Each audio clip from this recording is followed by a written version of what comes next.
Just imagine yourself living in a bubble for the rest of your life.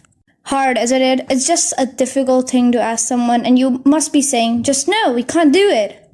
And that's impossible. But for your correction, I'm telling you, there was a boy named David VETTER.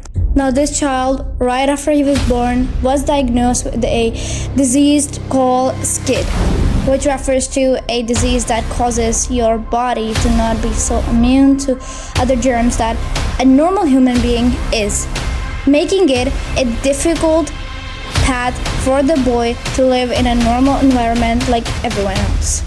Now, just after the doctor diagnosed this problem to the boy, it was understood that this boy cannot live without certain treatments and precautions, forcing the doctors and the parents to build some place where the boy can live without a problem, away from the germs, away from any danger, and can live his life to the fullest. Though this was impossible for the boy to live his life to the fullest, still they did try. They tried and made a clear plastic bubble. Yes, if as a portion of an area covered wholly with a plastic clear sheet with air inside, making it a plastic bubble. Now this boy then started living in this bubble. Now this story refers back to the date when he was born on 21 September 1971, making it a not so long ago time. Now, this boy who had this rare condition had to live a hard life, which most of us, all of us, can live.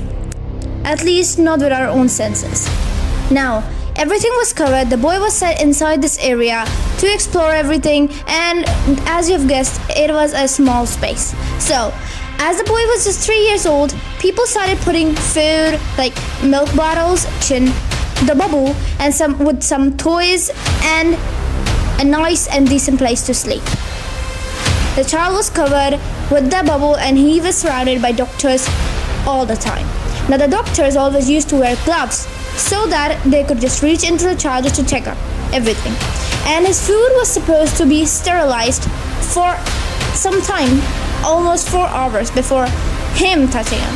Everything he touched was kept clean and out of reach of other people, meaning no human contact with him for when he was born to now where he is at the age. This time moved on. He was now living a life, miserable as it was, but still he was living.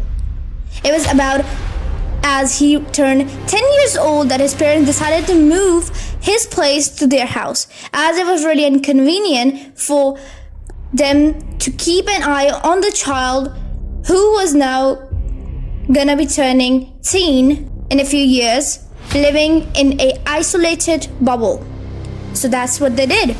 They just had the authorities getting some stuff, some supplies to make a perfect, just as it was at the hospital room or bubble at their home at a bigger place, where they would just touch their child through the wall, causing it an affectionate moment, but still a germ-free one.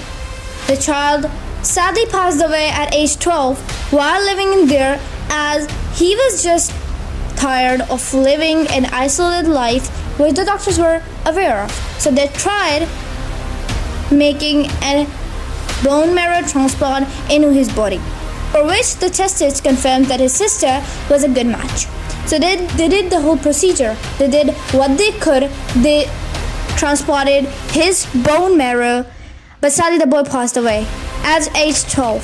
That was such a sad death, but just so you know, this world is filled with things and people we don't even think about, we don't even know about, making it a strange world altogether.